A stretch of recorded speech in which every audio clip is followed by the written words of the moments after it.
Hello everyone, this is Native Man. In this video, we are going to solve the value of x in this exponential equation x raised to 64 is equal to 4 raised to x. Okay, so how to solve for the value of x in this exponential expression? First, we are going to look on the exponents. So the exponent on the left side is 64, right side exponent is x. So just multiply 64 times x is equal to 64x and then get its reciprocal. So the reciprocal of 64x is 1 over 64x, and that 1 over 64x, we're going to multiply it on the exponent, both left and right. Okay, so x raised to 64 times 1 over 64x. Okay, we're going to multiply the reciprocal of 64x, 1 over 64x. Then do also on the right of the equation, 4 raised to x times 1 over 64x. And then simplify.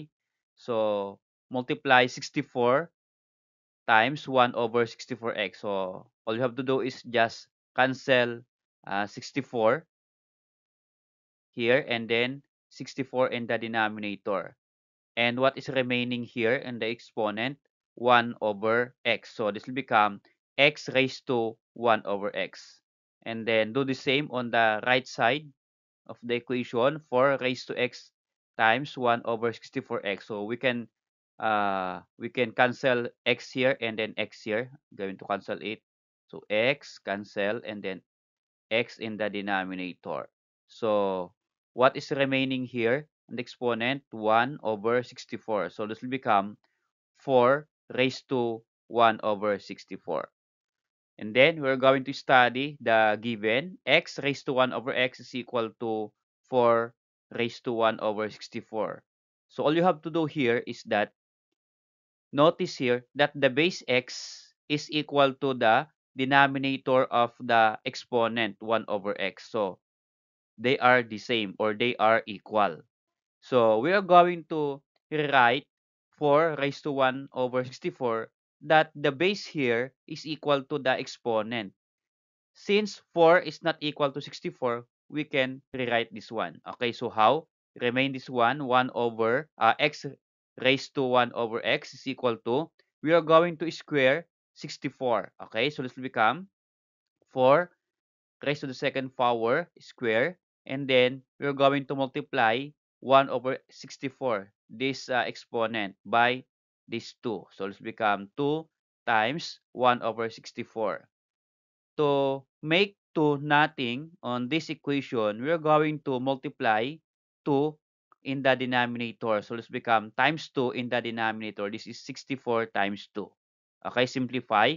Again, still remain x raised to 1 over x. Then square 4. So 4 square is equal to 16. So this will become 16 here. And then multiply 64 times 2 here. So this will become 64 times 2 is 128. So 1 over 28. Okay.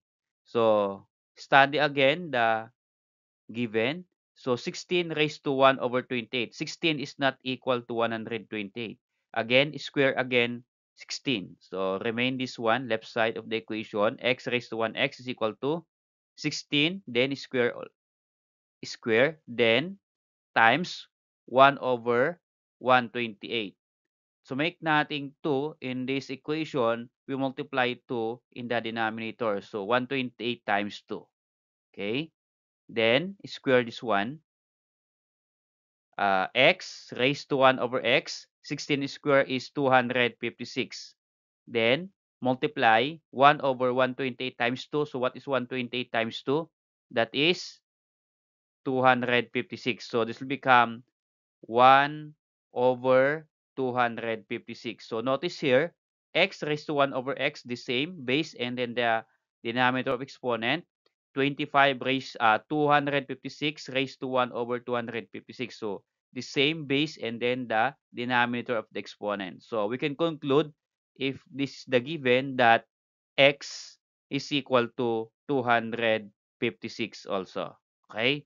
So the value of x in our equation is 256. So let's check. Okay, to check, get the original equation. So we have x raised to 64 is equal to 4 raised to x.